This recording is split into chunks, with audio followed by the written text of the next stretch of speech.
Hey fellow tankers, this is Mobius Y speaking, and these are some battles from the TNG Invitational tournament that has been going on recently here against the Corruption Clan. So I was selected to be one of the 8 players for Immortals, which is the clan that I am a part of right now, to play in these 8-on-8 battles against the Corruption Clan.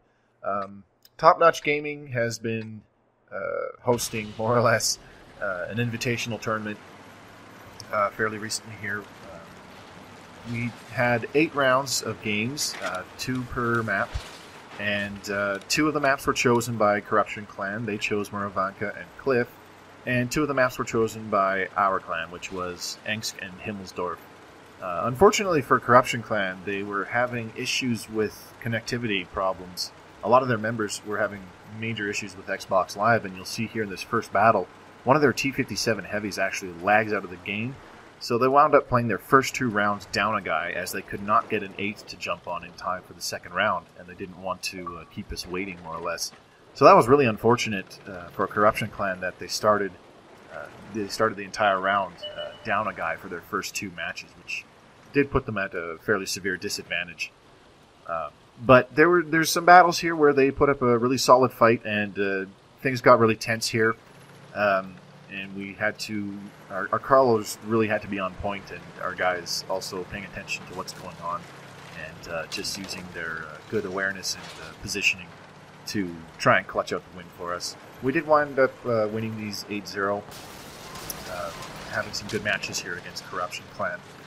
The thing about these kind of clan battle-esque setups, for those of you from PC who don't, who do know what these are like, then you have a better idea.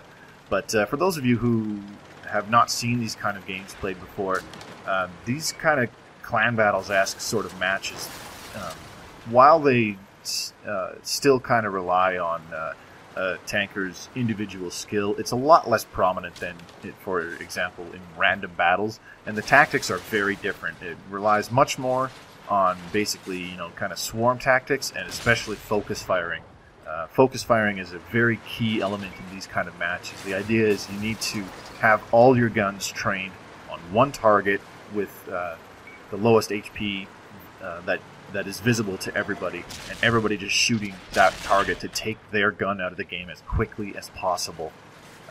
So, I mean, in a situation like that, armor doesn't really play nearly as much of a factor as health pool does.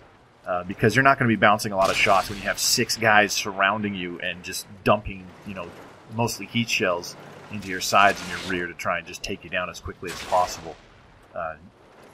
That's just how it goes in this. And there's a very specific choices of tanks that are used in Tier 6, Tier 8, or Tier 10 kind of clan battle matches. And, for example, at Tier 10, you won't see a lot of turretless TDs, if any.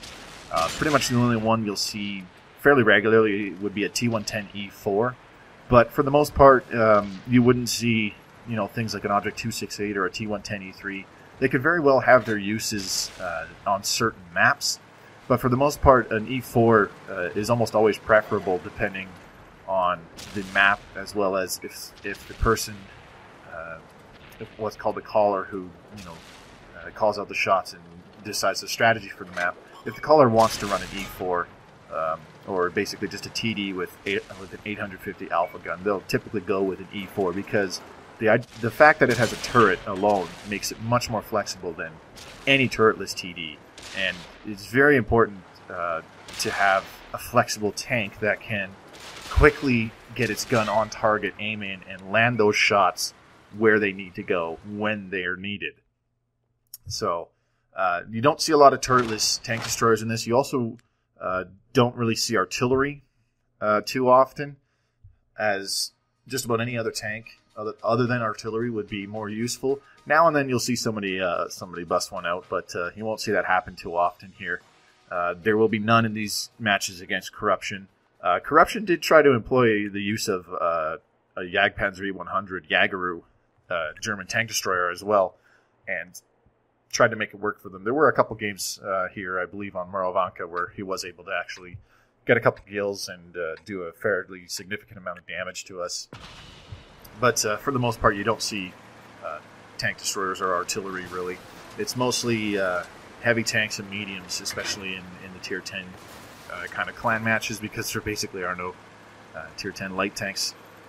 But that's the role that the Bat Chat takes. You'll see a lot of Bat Chats.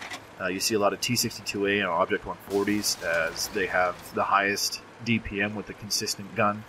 You'll see STB1s fairly often as well, especially on matches on a map like Cliff, for example, where they can really use their good gun depression. And for heavies, a lot of the time, you'll see E100s, which are basically just damage soakers. Especially, they're more or less counter autoloader tanks. One E100 would require 2 T57 heavies, 2 Bat Chats, 2 AMX 50Bs to take it down. That's a lot of potential damage that could very easily and quickly kill, one of your Russian mediums or one of your Bat Chats in a single clip. Most of the time, that E100 can much more easily soak up for you with its HP pool and even with its armor, causing some bounces there. So overall, the tactics are very different.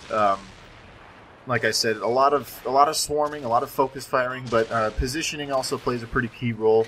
And in the middle to later stages of a match, it's also very important that those with higher HP pools try to block the incoming enemy fire that is trying to kill your friendlies, and using your HP pool to essentially soak shots for your teammates that are on life support, keeping their gun in the game for a longer period of time.